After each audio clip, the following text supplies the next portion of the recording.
ꯃꯔꯨꯑꯣꯏꯅ ꯁꯔꯀꯥꯔꯗ ꯊꯝꯖꯅꯤꯡꯉꯤꯕ ꯋꯥꯐꯝꯗꯤ ꯃꯁꯤ ꯀꯔꯝꯕ ꯀꯥꯟꯗ ꯏꯔꯥꯡꯁꯤ ꯂꯣꯏꯁꯤꯟꯗꯣꯔꯤꯅꯣ ꯈꯤꯇꯪ ꯐꯔꯦꯅ ꯇꯧꯔꯒ ꯑꯃꯨꯛ ꯅꯣꯡꯉꯥꯜꯂꯒ ꯑꯃ ꯍꯦꯛꯇ ꯍꯧꯔꯛꯄ ꯉꯁꯤ ꯁꯔꯀꯥꯔꯅ ꯀꯔꯤꯒꯨꯝꯕ ꯑꯦꯛꯁꯟ ꯑꯃ ꯏꯚꯦꯟꯠ ꯑꯃ ꯅꯠꯇ꯭ꯔꯒ ꯃꯗꯨꯒꯤ ꯄ꯭ꯂꯥꯟ ꯑꯃ ꯇꯧꯔꯀꯥꯟꯗ ꯅꯣꯡꯉꯥꯜꯂꯀꯥꯟꯗ ꯍꯦꯛꯇ ꯊꯧꯗꯣꯛ ꯑꯃ ꯊꯣꯛꯂꯛꯄ ꯖꯤꯔꯤꯗ ꯆꯠꯂꯨꯔꯦ ꯅꯣꯡꯉꯥꯜꯂꯀꯥꯟꯗ ꯇꯣꯔꯣꯡ ꯂꯥꯎꯕꯤ ꯃꯣꯏꯔꯥꯡꯗ ꯍꯦꯛꯇ ꯃꯤꯒꯤ ꯃꯤꯁꯤ ꯃꯤꯅꯥ ꯊꯣꯛꯄ ꯕꯣꯝ ꯑꯗꯒꯤ ꯔꯣꯀꯦꯠ ꯂꯟꯆꯔ ꯃꯁꯤ ꯃꯌꯥꯝꯁꯤꯡꯁꯦ ꯃꯌꯥꯝ ꯀꯥꯞꯁꯤꯜꯂꯛꯑꯀꯥꯟꯗ ꯃꯤ ꯍꯥꯠꯄꯁꯤ ꯄꯤꯛꯂꯤꯕ ꯑꯉꯥꯡ ꯁꯤꯕꯁꯤꯕꯨ ꯀꯔꯝꯕ ꯃꯤꯑꯣꯏꯕ ꯁꯃꯥꯖꯇ ꯂꯩꯒꯦ ꯑꯃꯁꯨꯡ ꯀꯪꯒ꯭ꯔꯦꯁ ꯄꯥꯔꯇꯤꯒꯤ ꯔꯤꯄ꯭ꯔꯖꯦꯟꯇꯦꯇꯤꯚ ꯌꯥꯎꯔꯒ ꯉꯁꯤ ꯍꯟꯗꯛ ꯊꯣꯛꯈꯤꯕ ꯑꯉꯥꯡ ꯑꯅꯤ ꯁꯤꯕ ꯇꯣꯔꯣꯡ ꯂꯥꯎꯕꯤꯒꯤ ꯏꯟꯁꯤꯗꯦꯟ ꯍꯥꯏꯕ ꯇꯥꯔꯦ ꯃꯁꯤꯗ ꯃꯃꯥꯁꯨ ꯌꯥꯝ ꯀꯟꯅ ꯁꯦꯔꯤꯌꯁ ꯑꯣꯏꯔꯒ ꯂꯩ ꯑꯉꯥꯡ ꯑꯅꯤꯗꯨꯃ ꯂꯩꯈꯤꯗꯕ ꯑꯃꯗꯤ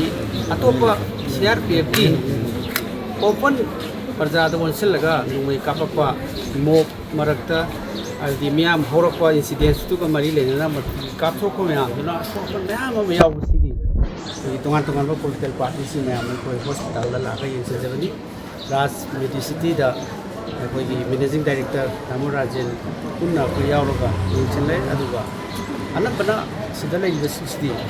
ꯑꯉꯥꯡ ꯑꯅꯤ ꯂꯩꯈꯤꯗꯕ ꯗꯦꯟ ꯑꯗꯒꯤ ꯑꯗꯨ ꯅꯠꯇꯅ ꯑꯇꯩꯗꯤ ꯑꯥꯎꯠ ꯑꯣꯐ ꯗꯦꯟꯖꯔꯗ ꯂꯩꯔꯦ ꯃꯁꯤ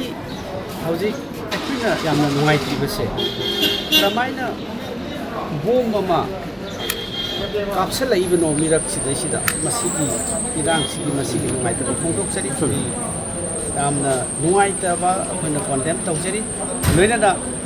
ꯃꯤꯌꯥꯝ ꯃꯔꯛꯇ ꯑꯃꯨꯛ ꯃꯁꯤꯒꯤ ꯅꯨꯡꯉꯥꯏꯇꯕ CRPF ꯀꯩꯗꯧ ꯂꯩꯒꯦ ꯍꯥꯏꯗꯅ ꯃꯗꯨꯒꯤ ꯃꯤꯌꯥꯝ ꯍꯧꯔꯛꯄ ꯃꯇꯝꯗ ꯗꯥꯏꯔꯦꯛ ꯑꯣꯄꯟ ꯐꯥꯌꯔ ꯇꯧꯔꯛꯄꯁꯦ ꯁꯤꯚꯤꯂꯤꯌꯟ ꯃꯌꯥꯝꯁꯤꯡꯁꯤꯗ ꯗꯥꯏꯔꯦꯛ ꯍꯤꯠ ꯇꯧꯕꯁꯦ ꯃꯁꯤꯃꯁꯨ ꯌꯥꯝꯅ ꯅꯨꯡꯉꯥꯏꯇꯕ ꯃꯁꯤ ꯇꯧꯍꯩꯗꯕ ꯊꯕꯛ ꯑꯃꯅꯤ ꯀꯔꯤꯒꯨꯝꯕ ꯃꯗꯨꯒꯤ ꯀꯟꯇ꯭ꯔꯣꯜ ꯇꯧꯅꯅꯕ ꯃꯦꯀꯥꯅꯤꯖꯝ ꯃꯌꯥꯝ ꯑꯃ ꯄꯨꯊꯣꯛꯑꯒ ꯇꯧꯕꯤꯔꯝꯃꯒꯗꯤ ꯐꯒꯗꯕꯅꯤ ꯄ꯭ꯔꯖꯥ ꯃꯌꯥꯝ ꯑꯃ ꯍꯧꯖꯤꯛ ꯑꯁꯤꯕ ꯌꯥꯎꯔꯦ ꯑꯗꯒꯤ ꯃꯤ 4 ꯁꯤꯔꯦ ꯗꯦꯟ ꯑꯁꯣꯛ ꯑꯄꯟ ꯃꯌꯥꯝꯁꯤꯡꯁꯦ ꯔꯥꯖ ꯃꯦꯗꯤꯁꯤꯇꯤꯗ ꯔꯤꯝꯁꯇ ꯖꯦꯅꯤꯝꯁꯇ ꯂꯩꯔꯤ ꯃꯁꯤꯒꯤꯗꯃꯛꯇ ꯑꯩꯈꯣꯏ ꯌꯥꯝꯅ ꯊꯃꯣꯏ ꯁꯣꯛꯅ ꯅꯨꯡꯉꯥꯏꯇꯕ ꯐꯣꯡꯗꯣꯛꯆꯔꯤ ꯃꯔꯨꯑꯣꯏꯅ ꯁꯔꯀꯥꯔꯗ ꯊꯝꯖꯅꯤꯡꯉꯤꯕ ꯋꯥꯐꯝꯗꯤ ꯃꯁꯤ ꯀꯔꯝꯕ ꯀꯥꯟꯗ ꯏꯔꯥꯡꯁꯤ ꯂꯣꯏꯁꯤꯟꯗꯣꯔꯤꯅꯣ khidang phare na taroga amuk nongalga ama heta horakpa ngasi sarkar na kariguba action ama event ama natraga madugi plan ama tarokanda nongalakanda heta thodo ama tholakpa jiri ta chalore nongalakanda torong lawi moirangda heta migi misimina thokpa bom adagi rocket launcher masi mayam jinje mayam kapsala kanda mi hatasi igli bangang si masibu karamba miyoiba samajda lay karamba asumba innocent babies children mayam ama hatasibu aikogi society sida karamna hingidege aikogi praja singi security se karaidana miyoibagi life and property se karaita sarkar ama leibagi aikoi kayam kuina asa tawgadege masiguba situation sida praja civilian miyam si karamaina leigedege haibasi asobo question nama uti ki sum hangduna lei loinana masigi double engine gi